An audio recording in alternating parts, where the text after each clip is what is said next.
Welcome to health zone. Allergy అంటే వయసుతో సంబంధం లేకుండా చిన్నపిల్లల నుంచి పెద్దవాళ్ళ వరకు కూడా ఈ అలర్జీలు అనేవి వస్తూ ఉంటాయి. సీజన్ మారినప్పుడు కూడా అలర్జీలు అనేవి ఎక్కువ శాతం చూస్తూ ఉంటాం.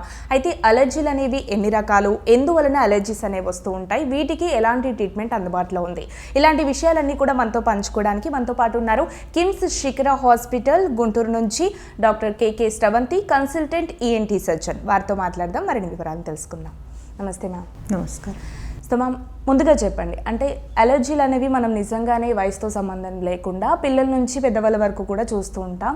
ముఖ్యంగా సీజన్ మారుతున్నప్పుడు ఎక్కువగా చూస్తూ ఉంటాం కదా. అసలు అలర్జీ అంటే ఏంటి, దాన్ని ఎలా గుర్తించాలి? ఎలర్జీ అంటే కామన్గా మనకి ఏదన్నా సబ్స్టెన్స్కి మన బాడీకి సెట్ అవ్వని టైంలో దానివల్ల వచ్చే రియాక్షన్ని మనం ఎలర్జీ అంటాం. సో మన లోపల ఉన్న ఇమ్యూనిటీ, బాడీలో ఉన్న ఇమ్యూనిటీ ఎక్కువ హైపర్ సెన్సిటివిటీ అంటే ఎక్కువగా స్టిమ్యులేట్ అయినప్పుడు, సో పర్టికులర్ ఎలర్జెన్స్ లాగా కొంతమందికి డస్ట్ పడకపోవచ్చు, కొంతమందికి ఫుడ్ ఎలర్జీ ఉంటుంది, కొంతమంది కొన్ని ట్యాబ్లెట్స్ పడవు, డ్రగ్ ఎలర్జీ అంటాం దాన్ని. సో ఇలా రకరకాల థింగ్స్ వల్ల మన బాడీలో ఇమ్యూన్ రెస్పాన్స్ ఎప్పుడైతే ఎక్కువగా వచ్చిందో దాన్ని మనం ఎలర్జీగా చెప్తాం అన్నమాట. అలర్జీలు అనేవి ఎన్ని రకాలుగా ఉంటాయి మ్యామ్? ఎలర్జీ అనేది యూజువల్గా మనకి 2 టైప్స్ ఉంటాయండి. సీజనల్ అంటాం, పెరీనియల్ అంటాం. సీజనల్ అంటే యూజువల్గా మనకి వింటర్ సీజన్స్లో వస్తుంటుంది, చలి ఎక్కువగా ఉన్నప్పుడు, ఈ మంచు పడే టైంలో ఎక్కువగా వస్తుంది. పెరీనియల్ అంటే వాళ్ళకి సీజన్తో సంబంధం ఉండదు, త్రూ అవుట్ ద ఇయర్, సంవత్సరం మొత్తం ఏ టైంలో అయినా వాళ్ళ ఎలర్జెన్ అంటాం అనమాట. అంటే వాళ్ళకు పడని సబ్స్టెన్స్ని మనం ఎలర్జెన్ అంటాం. సో దానికి ఎక్స్పోజ్ అయినప్పుడు ఎప్పుడైనా రావచ్చు, సీజన్తో సంబంధం. ఓకే.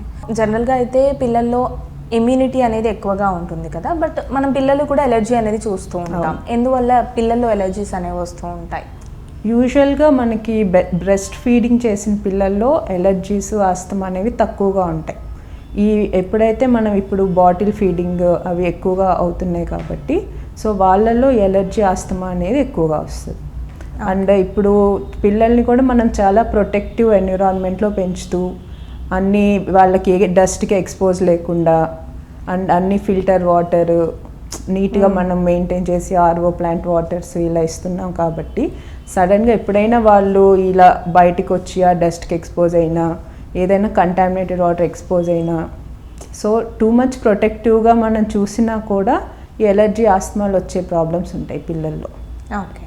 సో మన దీనికి ఏంటంటే నార్మల్గా ఇంతకుముందు మనం ఎక్కడ పడితే అక్కడ ఆడుకునే వాళ్ళం, డస్ట్లో ఆడుకునే వాళ్ళం. సో మనకి ఎంతో కొంత రెసిస్టెన్స్, ఇమ్యూనిటీ వచ్చేది. So too much protective parenting వల్ల కూడా ఎలర్జీస్, ఆస్తమాస్ ఎక్కువ అవుతుంది. ఓకే. సో అంటే పేరెంటింగ్ అనేది ఎలా ఉండాలంటారు మ్యామ్? అంటే కొంచెం రఫ్ పేరెంటింగ్ ఉండాలి. ఓకే. అప్పుడే మనకి పిల్లల్లో రెసిస్టెన్స్ పెరుగుతుంది. ఓకే. అండ్ ఫస్ట్ పుట్టినప్పుడు వాళ్ళకి ప్రాబ్లమ్స్ ఉన్నా అవి స్లోగా క్లియర్ అవుతూ ఉంటాయి రెసిస్టెన్స్, ఇమ్యూనిటీ పెరిగే కొద్దీ.